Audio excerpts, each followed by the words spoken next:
This is Jim, and today I'm talking some more about niceness in education. I started this conversation yesterday and thought I would continue because I've got some more information. So, if you go to the Data Gateway, which is available through the Utah State Board of Education, you can see how various schools perform, various districts perform. I'm looking at some state data right now, and I can tell you that last year, 43.1% of students were at proficiency in elementary school in language arts. The numbers are about the same in high school, so I'm not going to report those here, although you can certainly look those up if you'd like to. There's caution in these results because we had COVID and we didn't have testing the year before. And so definitely kids were impacted by unfinished learning. Teachers were impacted by the situation in schools. And we expect for there to be some kind of a dip. And there was in all subject areas, English language arts, math, and science.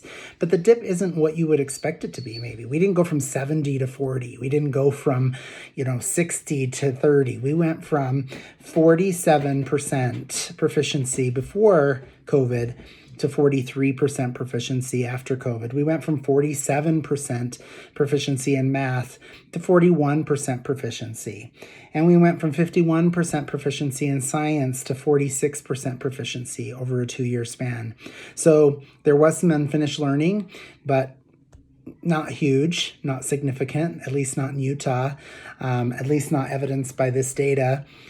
English language learners, a totally different situation. 5% of our English language learners across the state are proficient on end of year testing.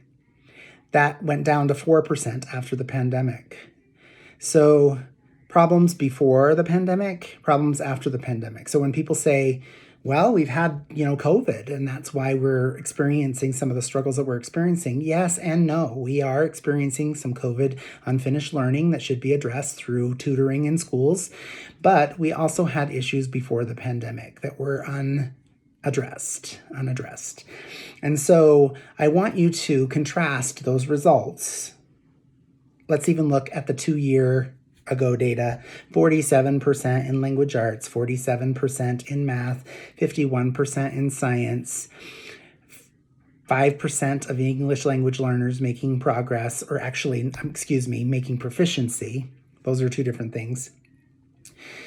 Contrast that with the 95% of teachers across the country who receive an effective or a highly effective rating.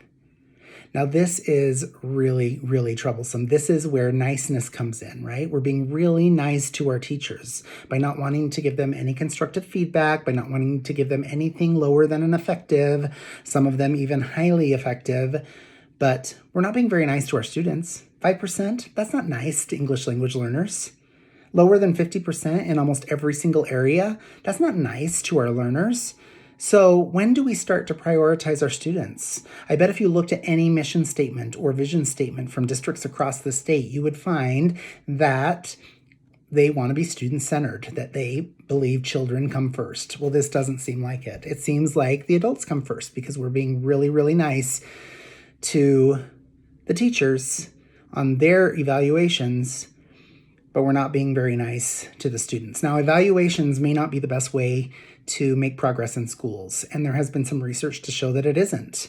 If we're going to have evaluations, we want to use them in smart ways that actually move the needle on our performance, and obviously this is not moving the needle on our performance. So either we look at a totally different way of doing teacher evaluation, which I'm totally open to, or not doing it at all, which some businesses have done, or we do it correctly so that we are experiencing better results in this, and so that our numbers in effectiveness and highly effectiveness match more closely the results that we're experiencing.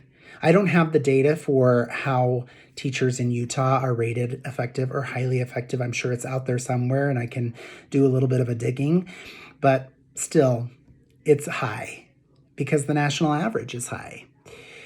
So I think that we need to realize teachers are the most important factor in student progress and in student achievement, in student learning.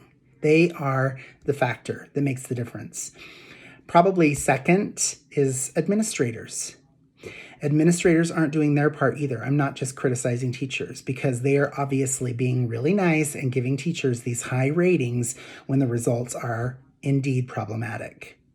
So this is my presentation today. Our data shows us that we are being really nice to the adults and really unnice, not nice, to the students in our system when we can look at these results and feel okay about those.